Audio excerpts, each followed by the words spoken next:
Te quiero meter ya de plano en términos del pacto que está convocando el presidente Milei para el 25 de mayo. Frigerio dijo que sí al convite. ¿En qué condiciones pensás que se va a dar esto? Bueno, fue dado en el marco de la Asamblea Legislativa, de alguna manera, entre comillas, esto fue la sorpresa que por allí se anunció desde el gobierno previo al discurso del presidente ante senadores y diputados. La verdad es que desde el 10 de diciembre hasta el 25 de mayo hay 5 meses de tiempo. El 1 de marzo, cuando fue el presidente y da su mensaje, estábamos a mitad de camino. Hacía un par de días se había retirado de tratamiento lo que era la ley Bases. Me parece que fue una manera del gobierno, cosa que lo veo como algo positivo, de reinstalar la discusión en algunos de estos temas. No sé si será luego a través de la ley Bases, con algún desguace de la ley, con temas específicos que lleguen. Me parece que lo que ha intentado hacer el gobierno es, de alguna manera, tirar un salvavidas, comenzar a charlar con los diferentes actores políticos. Aquí se ha convocado a los gobernadores, creo que el próximo viernes van a estar con el ministro del Interior. A mí me parece bien eso. Después hay que ver, digamos, ¿son estos los 10 puntos que necesita la Argentina? Bueno, el gobierno entiende que sí. Seguramente yo entiendo que algunos van a intentar incorporar otros puntos y sacar algunos, me parece, pero además eso hay que dotarlo de contenido porque la enunciación ha sido general. Me parece importante sí que de alguna manera se retome el diálogo en términos políticos, esto es importante. Después, bueno, esto es también una manera, como un túnel de tiempo que utiliza el gobierno, no me parece mal, está dentro de las estrategias políticas, a los efectos de continuar charlando con los gobernadores después de lo que fue, insisto, el retiro de la ley ómnibus y también el caso Chubut, que significó, me parece, que un freno para el gobierno nacional. Pensás vos Veo que va, que se si me puede lograr permitís con esto algo? cierro, veo que cada provincia o que la mayor parte de las provincias van a ir con planteos también concretos. Acá hay una pelea Mm. por fondos que no se va a agotar estrictamente en estos 10 puntos que propone el gobierno. Me parece que en estos 2 meses y medio va a haber discusiones en este sentido. Hoy, ¿cómo está afectando la recaudación y las arcas del gobierno de la provincia de Entre Ríos? ¿Qué información tenés con respecto a esto? Porque, a ver, la mayoría de las provincias se están quejando de que pisaron el cofre de la felicidad de la coparticipación y no le están dando dinero. No hay guita, no hay plata, dice Milei, a las provincias. Hoy, ¿cómo afecta a la provincia de Entre Ríos? A ver, no, la coparticipación viene en tiempo y forma, pero eso está establecido en la ley. Los problemas que están teniendo las provincias, porque esto no es exclusivo de la provincia de Entre Ríos, que lo tienen todas las 24 jurisdicciones, tiene que ver con lo que se conocen como las transferencias no automáticas. Bueno, allí entran otro tipo de cuestiones. Todos sabemos la discusión que se está dando, por ejemplo, con el Fondo de Incentivo Docente. Desde nuestro bloque, a instancia del diputado Cobo, hemos presentado un proyecto en este sentido. Las cuestiones vinculadas al transporte, bueno, en ese caso yo soy autor de un proyecto de citación al secretario de Transporte para que venga a explicar. Habrán visto, se habrán enterado, y si no, bueno, aprovechamos para contar que hace un par de días salió en el boletín oficial una resolución de la Secretaría de Transporte donde le da 265.000 millones para el transporte urbano y suburbano de pasajeros, pero exclusivamente al AMBA, es decir, capital y algunos municipios aquí del conurbano. No ingresa el interior de la Argentina, que ya recibía antes, en el anterior gobierno recibía menos, en una distribución redondeando 85, 15%, y bueno, y en este caso ahora directamente en el interior se ha pasado a cero. Aquí nosotros vemos una medida discrecional que es perjudicial para el interior, o ingresado esta semana de mi autoría y firmado por otros diputados del bloque, un proyecto para que se lo cite, para que básicamente explique cuál es esto y además la política que pretende llevar adelante, y que se complementó con un proyecto del diputado Risotti, que hasta el 10 de diciembre era el secretario de Transporte, el presidente aquí en la Cámara de la Comisión de Transporte,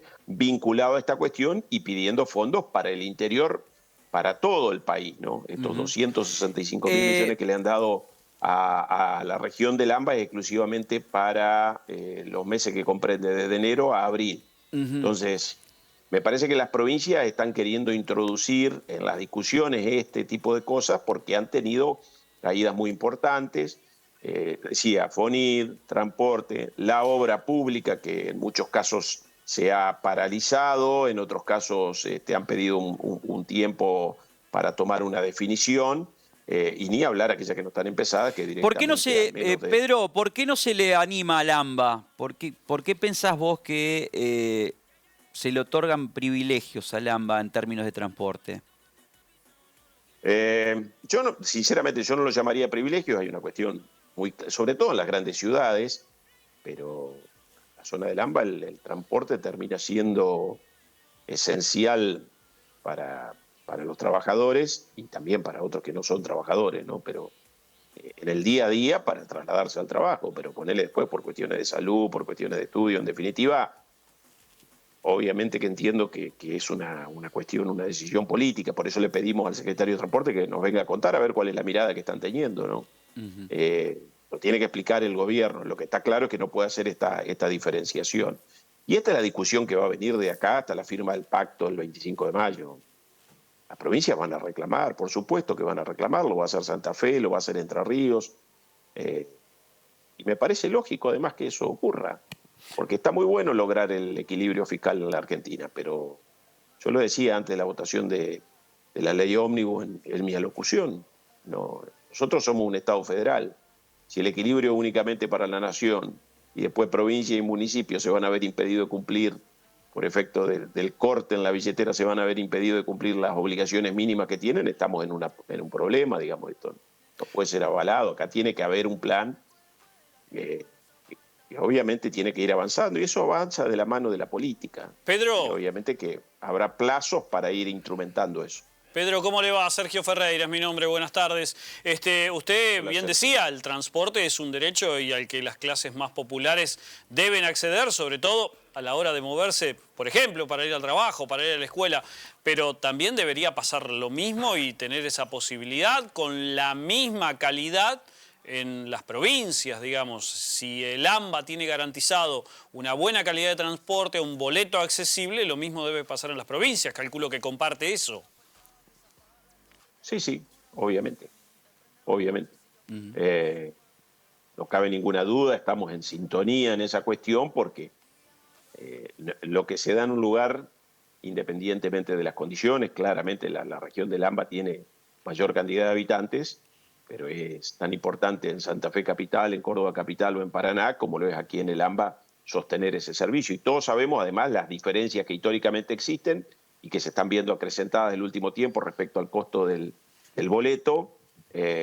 Y obviamente si el Estado Nacional únicamente subsidia una región de la Argentina, 50 kilómetros alrededor del gran puerto, estamos en una clara diferenciación que no tiene ningún tipo de justificativo en un desarrollo equitativo del país a lo que aspiramos. Pedro, por último, de mi parte al menos, ¿cuál es la situación de la obra pública en Entre Ríos, teniendo en cuenta que, bueno, que justamente y sin temor a caer en el lugar común, es el motor de la economía, básicamente? Si se apaga la obra pública, como está ocurriendo, que vemos aquí en Santa Fe, la situación es sumamente complicada y sobre todo para obras que debe financiar la nación por su magnitud. Bueno, va a originar inconvenientes, algunos ya están presentes. Hemos visto en este sentido algunas declaraciones de la gente de la UOCRA, que es el gremio de la construcción, Ujú. que está bastante ligado respecto a la obra pública. La paralización ha originado cesantías y despidos. Y después también tenemos una cuestión, bueno, respecto a cómo avanzarán algunas obras que son estructurales. Digo, en Entre Ríos hay un corredor que va de la costa del Uruguay a la costa del Paraná a través de la Ruta 18, que viene desde hace muchos años, más de 10 años que se viene construyendo, y, y obviamente que esto significa un parate y una conclusión de las obras. Y claro. Pero esto, que es un tema específico, lo vemos a lo largo de otras cuestiones. Las obras que se están salvando son aquellas que tienen financiamiento internacional. Ahí, por ejemplo, tenemos el aeropuerto en la ciudad de Concordia, que hay un financiamiento del Banco Interamericano de Desarrollo, porque es una cuestión vinculada a zonas de frontera o regiones de frontera, donde vos en este caso tenés tanto la ciudad de Salto como Concordia, y hay ahí un desarrollo que tiene el financiamiento garantizado por préstamos internacionales. Después lo que depende aquí del Estado Nacional, hoy está en un impasse, veremos cómo avanza. Uno entiende que dentro de la discusión que se va a dar entre gobernadores y el Estado Nacional, esta temática va a estar presente. Pedro, muchas gracias por tu tiempo. Un abrazo enorme. Muchas gracias a ustedes. Hasta cualquier momento. El diputado nacional por Entre Ríos de la UCR, Pedro Galimberti.